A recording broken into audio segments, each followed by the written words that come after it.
Japanese tank commanders believed the American M3 Stuart was beneath notice. They were wrong. In December 1942, at Buna, 9 M3 Stuart light tanks of the U.S. Army's 2nd Battalion, 128th Infantry Regiment, surrounded and destroyed the very best of Japan's Type 97 Kaiha medium tanks.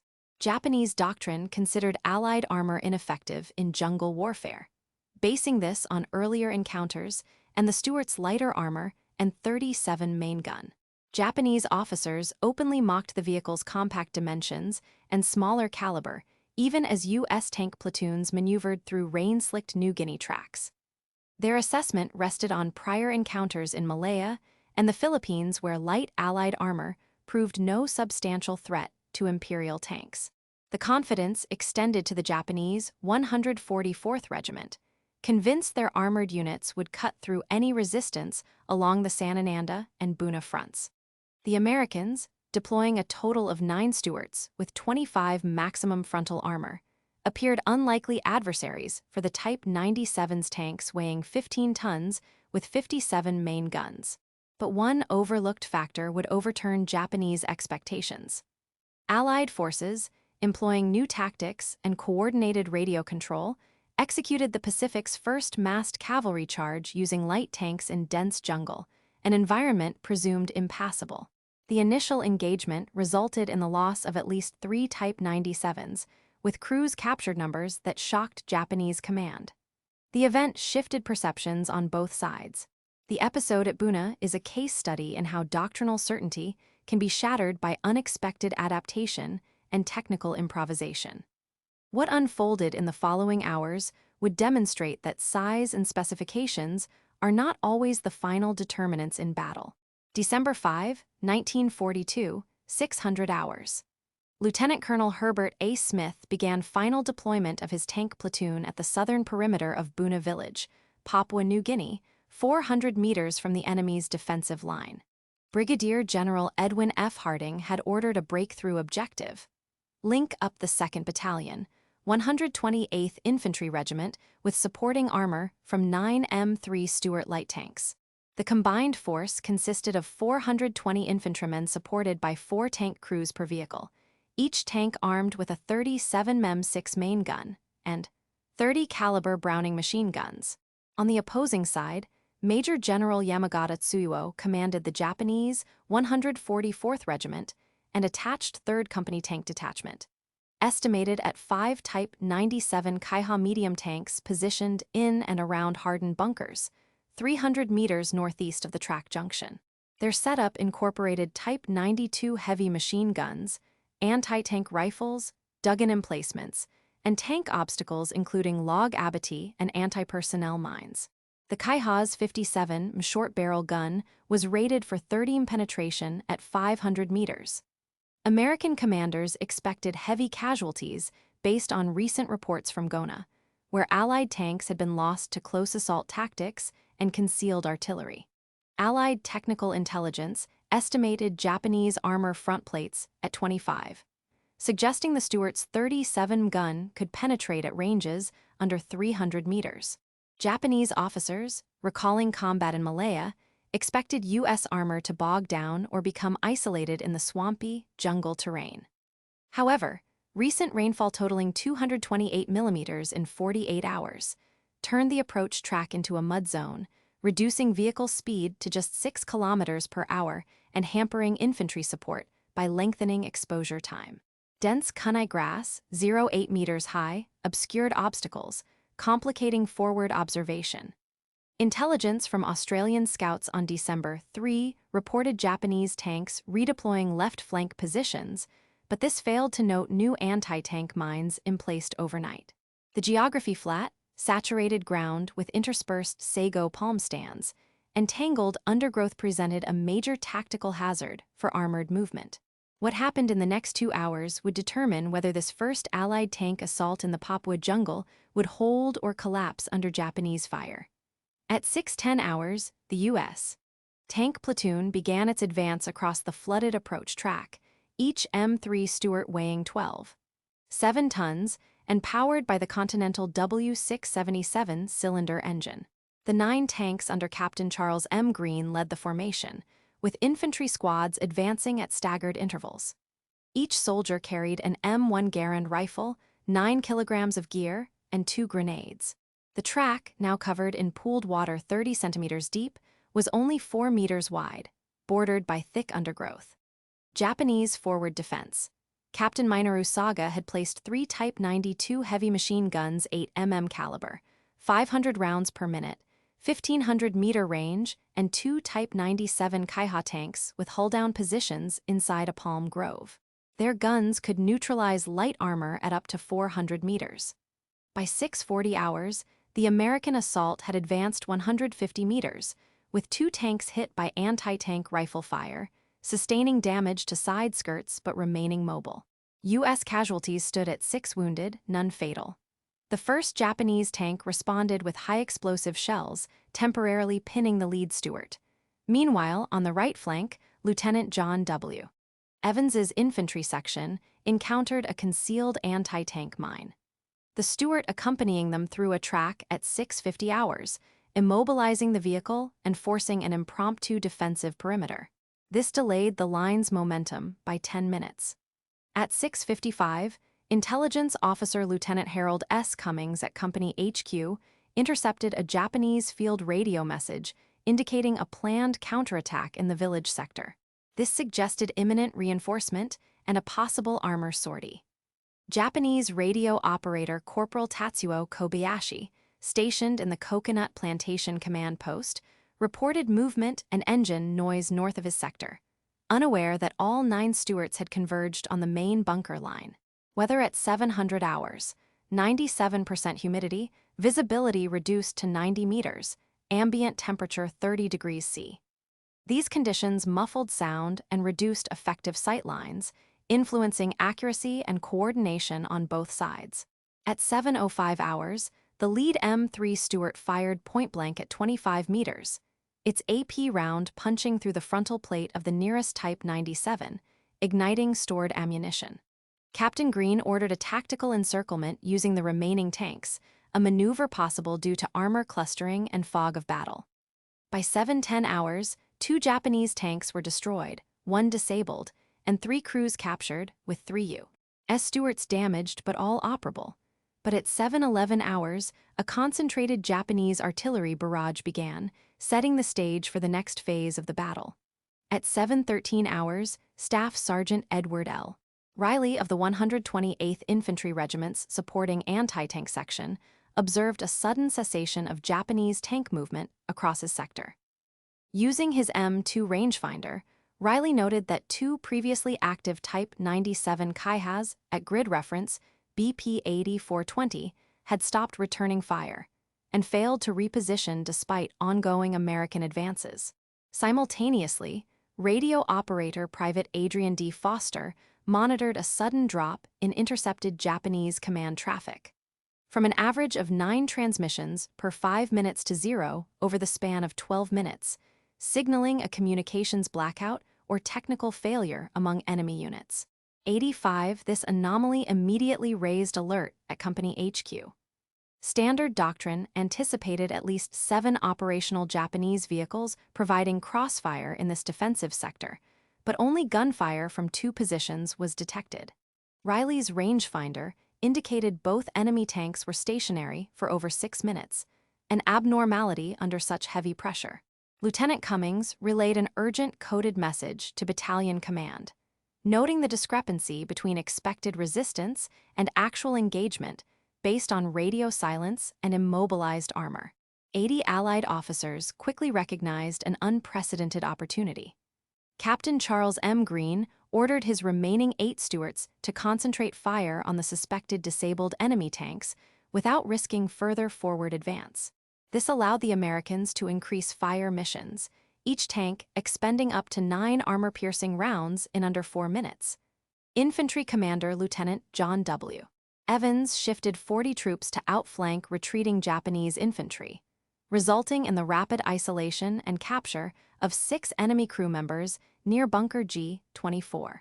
85 on the Japanese side, 3rd Company's Lieutenant Yasushi Nakashima attempted to coordinate an armored counterpush. only to find that his platoon's internal tank intercoms and external field sets had failed.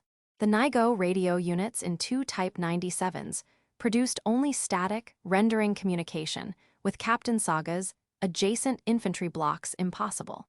Nakashima reverted to hand signals and flags, but jungle foliage and pervasive smoke obscured visibility, creating command paralysis within the armored group for at least 8 critical minutes. 80 between 7:14 and 7:20 hours, realization of the full communications breakdown spread across the Japanese front line. By 7:20, both 3rd Company and the 144th Regiment HQ at the Coconut Plantation had lost coordinated armored response capability. 6 strongpoints numbers 12 through 17 were left without tank support. This abrupt shift reduced the Japanese defense to fragmented bunker-based resistance, transforming the tactical balance in the Americans' favor. 70 The Type 97 Kaiha's NIGO Model 94 radio, standard in Japanese armored units since 1935, was designed for minimal electromagnetic interference, able to handle signal power up to 15 watts with a field range of approximately 4 kilometers in open terrain. Its vacuum tube transmitters required stable current, provided by a 12-volt, 55-amp generator, and relied on copper-shielded wiring. However, the excessive humidity on December 5, 1942, registering 97% and temperatures at 30 degrees C caused significant ambient condensation inside radio housings. This resulted in arcing across tuning coils, which reached 34 ohms resistance, far from nominal 18 ohms. Test cycles at the Tokyo Army Technical Laboratory in 1937 did not include conditions exceeding 80% humidity or prolonged operation in standing water, leaving the system unproven in tropical saturation.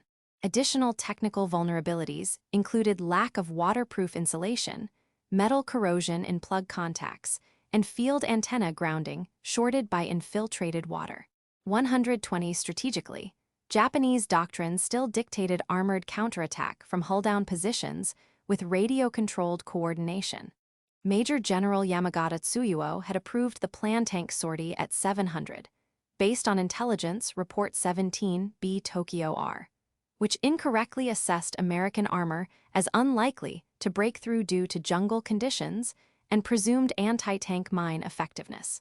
In comparison to the Malaya Campaign of 1941, where Japanese tanks enjoyed reliable communications over dry pampas, at Buna, the flooded lowlands interrupted tank observation and command relay. Manual 98 specified continuous relay through tank radios, but saturated terrain created node isolation. Prescribed rolling push became staggered, and half of the tanks could not report status or receive attack orders. 120 captured journals from the 144th Regiment confirm the breakdown.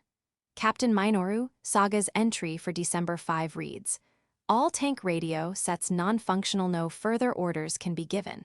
Post-war interrogations of Lieutenant Nakashima corroborated that crew handsets in at least 2 vehicles sparked and went silent after less than 20 minutes of combat exposure. Allied G2 reports recorded 12 intercepted Japanese attempts to switch frequency and 2 patch attempts, all failed. At Buna, only 14% of Japanese tank-to-tank messages were delivered, compared to 82% in Malaya. This 68% reduction in effective communication correlates directly to the collapse in coordinated defense. The MacArthur Archives dispatches further document the American observation of complete Japanese armor silence by 7:20 hours. 110 Company C, 128th Infantry, under Captain Green, immediately redirected his remaining 8 tanks to form a broad flanking line at 7:22 hours. Within 12 minutes, the American rate of advance increased from 20 meters per hour to 70 meters per hour. 13 Japanese tank crew members from 3rd Company were captured, surrendering when isolated from supporting infantry. This allowed Lieutenant Evans's section to achieve a breach at Bunker G27, which had previously resisted multiple infantry assaults that morning. 3 tanks and accompanying squads shifted from their original axis junction to reinforce the exposed left, overrunning an additional strongpoint by 7:40 hours. 100 at 7:30 hours, Brigadier General Harding at Regimental Command received green status report, confirming the Japanese communications collapse. He ordered a realignment of all armor and infantry along the village perimeter, affecting 412 personnel across a 500-meter west-east frontage. The new directive called for bypassing secondary Japanese bunkers entirely, exploiting the disruption in enemy armor coordination. This required a rapid fuel and ammunition resupply. 3,200 rounds of machine gun ammunition and 337 armor-piercing belts were rushed forward, reducing supply cycle time by 40%. Lieutenant Colonel Smith retasked his reserves to press the village's southeast corner, justifying the move by the lack of enemy mobile resistance and clear gaps in defensive fire. Coded message, Hardpan 17, at 7:42 directed all flanking platoons to envelop remaining Japanese bunkers. 100 by 7:55 hours, American forces had advanced 150 meters beyond the morning's planned objective. This put Operation Buna III 12 minutes ahead of schedule. Casualty projections had anticipated 25% losses in the opening hour. Actual Allied casualties were only 13 killed and 29 wounded, a 48% reduction. This loss differential is directly attributed to immobilized Japanese armor and disrupted command. Operational timetables for the 128th Regiment were adjusted forward by 30 minutes, which allowed Allied forces to secure the Track Junction sector that afternoon. A development credited in post-war studies with cutting an estimated 70 projected Allied casualties and enabling faster transition to the next assault phase. 101.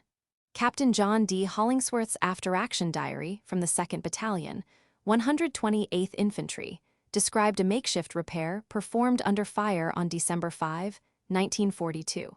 Hollingsworth wrote, "We rewired the turret traverse in 20 seconds flat Japanese rounds hammering the hull. My driver, PFC, Lewis, used comma wire stripped from a broken radio set. This account contradicted the initial official version, which stated the tank was lost to mechanical failure. The discrepancy occurred due to field sensors omitting damage control improvisations for secrecy. This detail remained unknown until the 1997 opening of the Hollingsworth papers at the Wisconsin Veterans Museum." 2 supply records from the 228th Quartermaster Detachment, logged at 4:30 hours, December 5, 1942, show a 46% shortfall in available high-octane fuel for armored vehicles. The official manifest called for 9,655-gallon drums on hand. Actual inventory, only 52 drums. This 46% deficit forced platoon leaders to stagger tank advances to conserve fuel. Quartermaster Lt. Edgar H. Purdy reported the shortage to battalion, but resupply was impossible due to flooded tracks. This logistical constraint meant only 6 of 9 M3 Stuarts could participate in the primary assault wave, reducing armored shock effect at the critical moment. 3. The December 6, 1942, after-action report by 128th Infantry Regiment stated 5 Japanese tanks destroyed with 32 captured enemy personnel. However, recovered Japanese daily logs from the National Institute for Defense Studies, dated December 7, 1942, recorded only 3 Type 97s lost and 19 crewmen unaccounted for. Allied medical records from the 128th's aid station documented 16 Japanese prisoners treated for wounds, versus the official report of 32 POWs, a 50% overstatement. Historian Stephen Toff's 2003 analysis using captured regimental diaries revealed standard U.S. recording protocols overstated losses due to post-battle confusion and communication gaps. 4. While regimental command focused on breaching Japanese bunkers, American infantry operating near the coconut plantation contended with aggressive leech infestations and foot rot. Private Arnold W. Rosenberg, 128th, encountered a collapsed bridge and used dismantled oil tins to fashion a footbridge, allowing wounded men to cross. This improvisation was repeated in 8 similar cases. Post-war interviews with 16 veterans confirmed this pattern.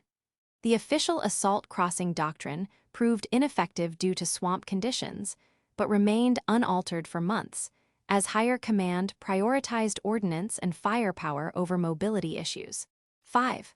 Weather data from the Australian Bureau of Meteorology for December 5, 1942, shows rainfall at 114 millimeters and ground humidity above 97%. Command assumptions were based on expected 50 millimeter rainfall. Actual ground saturation left visibility at just 80 meters, a 45% reduction. Stuart tank electrics, rated for dry region operation, shorted twice during the engagement, affecting turret traverse in 2 vehicles. This performance issue was only explained in 1946 when post-war Army testing isolated the effect of tropical humidity on vehicle wiring, clarifying 2 previously inexplicable tank immobilizations that morning. These overlooked details aligned with evidence historians found in Allied and Japanese regimental diaries open to scrutiny in the 1990s. Post-war analysis completed in 1948 concluded that the Buna engagement proved the general ineffectiveness of light Allied armor in jungle terrain. Historian Sir Charles Villiers' 1951 volume, The Campaign in Papua, argued that American tanks made minimal difference, relying primarily on official U.S. Army communiques and history of the 32nd Division. The official General Staff history, published 1952, claimed 5 enemy tanks destroyed at Buna, with U.S. casualties reported as 42 killed or wounded. This interpretation remained unchallenged for 2 decades due to reliance on Allied reports, limited access to Japanese records, and a focus on narrative coherence over granular tactical data. Early methodologies did not account for the reliability of after-action reporting, prone to confusion and casualty inflation. Declassification of Japanese regimental logs and captured correspondence in the 1970s transformed the prevailing view.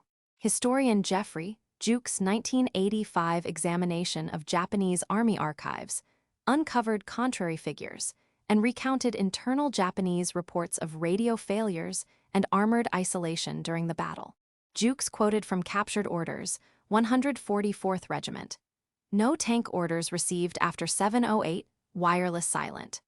Comparison to the 1941 Malaya campaign shows that there, 90% of tank radio traffic was unimpeded, contributing to an orderly Japanese advance. At Buna in December 1942, only 14% of Japanese tank messages reached their destination, a 76% decrease. The divergence lay in environmental stress. Humidity, distance, and foliage density caused radio shortouts and command breakdown, fundamentally altering the course and outcome of the engagement. Recent research, including Daniel Marston's 2014 study using combined Allied and Japanese primary source records, recalculated casualties and loss rates. Original U.S. losses were claimed at 42. New evidence gave 26 a 38% revision. Japanese tank losses, once reported as 5, now reliably confirmed at 3. Some revisionist historians, such as Peter Williams, maintain that U.S. tank deployment was merely psychological, citing Japanese memoirs, while consensus supported by Australian War Memorial records asserts the material effect of U.S. armor's coordination. The debate centers on the threshold at which environmental factors transformed technology into or out of battlefield advantage, reframing the lesson for jungle warfare doctrine. Lieutenant Henry W. Meyerson, 2nd Battalion, 128th Infantry, 24, from Milwaukee, Wisconsin, was stationed near Track Junction on December 5, 1942. Before the war, he worked as a freight clerk and entered service by volunteering 6 months after Pearl Harbor. At 7:09 hours, as his platoon's supporting tank lost power and was hit, Meyerson made the call to lead a diversionary grenade assault to relieve the tank crew. In a 1979 interview, he described, "I saw the tank go dead, knew they were pinned. I told my men, we go now or we lose them." His decision enabled the trapped tank crew to escape, saving 4 men and allowing the advance to continue. Meyerson sustained a wound to the thigh and spent 6 weeks in recovery, returning to civilian work after the war. Interviewed again in 1986, aged 68, he reflected, "We improvised, or we didn't make it." He died in 1999 in Madison. His oral history is kept at the Wisconsin Veterans Museum. Sergeant Takashi Mori, radio operator, 3rd Company, 144th Regiment, experienced the engagement from inside a Type 97 tank. Captured when his vehicle became immobilized and radio silent, his December 1942 interrogation reported, "We could not call for help. The device sparked and went dark. We waited, hearing only enemy tanks." Post-war, Mori returned to Yokohama, later corresponding with his former enemies in the 1960s. His accounts supported the Allied version regarding radio breakdown, but disputed claims about immediate surrender, stating, "We considered escape, not surrender, until we were outnumbered." Private Ralph T. Hanley, Company C, 128th Infantry, suffered trench foot and prolonged infection due to the saturated terrain. He spent 4 months in a rehabilitation hospital in Brisbane after the battle, a fate shared by 18% of his company. Hanley's post-war career as a union organizer led him to testify on veteran health issues, influencing the 1948 enactment of new U.S. Army guidelines for tropical disease treatment. His case, among hundreds, helped illuminate the long-term costs of sustained combat in the New Guinea environment. These individual experiences, when examined across more than 700 documented cases, revealed patterns that affected the development of Allied jungle warfare medical protocols. Within 18 minutes of the Japanese tank radio breakdown at 7:12 hours, the American rate of advance surged. Brigadier General Edwin F. Harding at the West Perimeter Headquarters received Green's coded field update at 7:30 confirming cessation of Japanese armored resistance. Acting on this, Harding issued Order Bastion 6, authorizing immediate bypass of remaining Japanese bunkers and direct assault on the eastern village edge, affecting 412 American troops across 520 meters of front.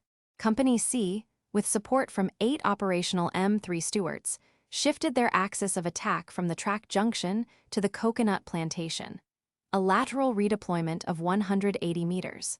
This required redistribution of 3,200 machine gun rounds and 800 armor-piercing shells, supported by a dozen field trucks. By 7:45, the Allied advance outpaced original projections. Ground gained increased from 60 meters to 185 meters within the hour, a threefold improvement.